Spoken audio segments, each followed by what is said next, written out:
रोहिताश्व कुमार सहायक आचार्य श्री राधे श्याम आर मुरारका राजकीय महाविद्यालय झुंझुनू। प्रिय विद्यार्थियों, हम बीकॉम पाठ प्रथम विषय ABST व्यवसायी सांख्यिकी प्रश्न पत्र प्रश्न पत्र द्वितीय में हम प्रमाप जो अपकिरण से संबंधित जितने भी माप थे उनके बारे में अध्ययन कर रहे हैं। हमने अपकिरण के माप में प्रमाप विचलन की गणना के लिए और माध्य और प्रमाप विचलन के अंतर को हमने विस्तार से समझा। और अब हम जो आपको पहले माध्य में बताया था कि व्यक्तिगत श्रेणी, खंडित श्रेणी, अखंडित श्रेणी, जो 3 तरह की श्रेणियां हैं, उसमें हम किस तरह से व्यक्तिगत श्रेणी में प्रमाप विचलन की गणना की, वो गत वीडियो में हमने अध्ययन किया। अब हम इस वीडियो में के माध्यम से आपको जो प्रमाप विचलन में खंडित श्रेणी है, डिस्क्रीट सीरीज है, उसमें प्रमाप विचलन की गणना कैसे की जाए उसके बारे में अध्ययन करेंगे। हम ये कहें कि खंडित श्रेणी में जो प्रमाप विचलन की गणना करते समय सबसे पहले हम डायरेक्ट मेथड प्रत्येक स्थिति में कैसे इसका प्रयोग करें और कैसे उसके द्वारा प्रमाप विचलन की गणना करें। तो सर्वप्रथम हम प्रत्येक स्थिति के अंतर्गत समांतर माध्य की गणना करते हैं, जिसे अक्ष भार कहते हैं। जो भी हमें श्रेणी दे रखी है उस श्रेणी में जब डायरेक्ट मेथड के प्रयोग करते हुए प्रमाप विचलन की गणना करेंगे तो सबसे प्रथम हम समांतर माध्य की गणना करते हैं, अक्ष भार की गणना करते हैं। उसके पश्चात फिर समांतर माध्य से मूल्यों के विचलन ज्ञात करते हैं, डी ज्ञात करते हैं, डेविएशन, जिसका संकेतक डी है। डी बराबर अक्ष माइनस अक्ष भार।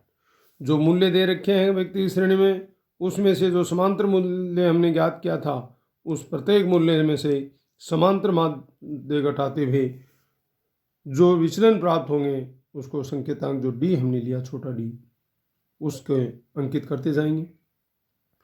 और फिर प्रत्येक जो विचलन आया था उसका हम वर्ग करेंगे, अर्थात डी स्क्वायर, क्योंकि जो विचलन आए थे उसका वर्ग करेंगे, उसका डी स्क्वायर ज्ञात करेंगे और तत्पश्चात विचलनों के वर्ग जो हैं, वर्गों को उसके सामने वाली क्रमिक आवर्ती से गुणा करके गुणनफल का योग ज्ञात करते हैं और उसे हम sigma F D x square कहते हैं।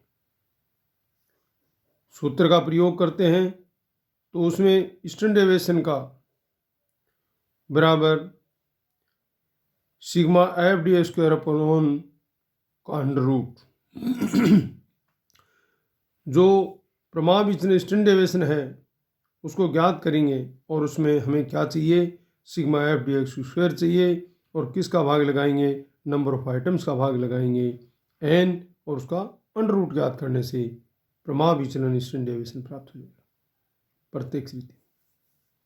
अर्थात n है वो आवृत्तियों का योग है, टोटल नंबर ऑफ फ्रीक्वेंसीज है उसका है, और sigma F D x square है वो विचलन वर्गों व संबंधित आवृत्तियों के गुणनफलों का योग है।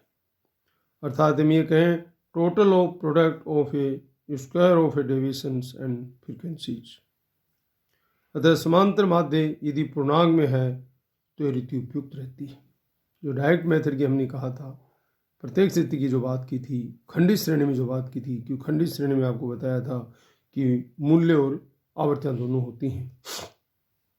अब हम ये कहते हैं कि समांतर माध्य यदि पूर्णांक में नहीं है, अक्ष भार पूर्णांक में नहीं है, तो हम लघु रीति शॉर्टकट मेथड का प्रयोग कर सकते हैं। शॉर्टकट मेथड का प्रयोग करने के लिए समांतर माध्य पूर्णांक में नहीं हो तो लघु रीति द्वारा प्रमाप विचलन की गणना करना अपेक्षाकृत सरल होता है। और इसकी गणना किस प्रकार की जाती है इसके बारे में मैं बता रहा हूँ कि सबसे पहले यदि खंडित श्रेणी है, डिस्क्रीट सीरीज की बात जो कर रहे हैं अपन, और उसमें हम शॉर्टकट मेथड की बात कर रहे हैं, लघु रीति की बात कर रहे हैं, तो सबसे पहले हमें वो जो श्रेणी दे रखी है उसमें किसी भी मूल्य को कल्पित माध्य, अज्यूम्ड मीन मान लेना चाहिए। और अजून में इनका संकेत है अंग्रेजी का ए बड़ा, जो पहली एबीसीडी का है ए। अतः श्रेणी के किसी मूल्य को कल्पित माध्य ए मान लेना चाहिए और कल्पित माध्य सबसे अधिक आवर्ती वाले मूल्य को मानना उपयुक्त रहता है। ये कहते हैं कि यदि वो सबसे अधिक आवर्ती है उस मूल्य को कल्पित माध्य माना जाए तो उचित रहता है।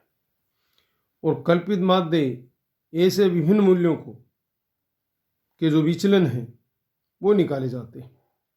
डी एक्स जब डायरेक्ट मेथड का था तो डी था, और जब शॉर्टकट मेथड की बात आ गई तो इसका संकेतक डी एक्स हो गया। अर्थात में कहें कि डी एक्स बराबर एक्स माइनस ए, जो मूल्य दे रखे हैं उसमें जो हमने कल्पित माध्य माना था, अजूर्ण में माना, उसको उसमें से घटा देते हैं। और जब मूल्यों में से अजूर्ण में घटाते हैं तो हमारे पास डी एक्स ज्ञात हो जाता है।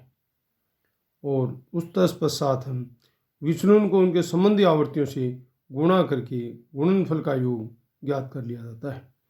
जो विचलन हमारे पास एक्स माइनस ए से आए थे डी एक्स, उसको हम क्या करेंगे, एफ से गुणा कर लेंगे, आवर्तियों से फ्रीक्वेंसी से गुणा कर लेंगे, और गुणनफल का जो योग आएगा वो सिग्मा एफ डी एक्स प्राप्त कर लिया जाएगा। सिग्मा का मतलब योग, एफ मतलब आवर्तियाँ, डी एक्स जो हमने विचलन लिए आए हैं उससे एक्स माइनस ए, उनसे यदि आवर्तियों को गुणा कर दें और उसका योग लगा दें तो हमारे पास सिग्मा एफ डी एक्स प्राप्त हो गया। उसके बाद विचलन और आवर्तियों के गुणनफलों को सिग्मा एफ डी एक्स को फिर से विचलनों को डी एक्स से गुणा करें, इन गुणनफलों का योग sigma F D x square multiply x भी निकाला जाता है। और अंत में हम जिस सूत्र का प्रयोग करते हैं प्रमाण विचलन के लिए वो स्टैंडर्ड डेविएशन बराबर 4 तरह के सूत्र हैं, उसमें किसी एक सूत्र का प्रयोग करें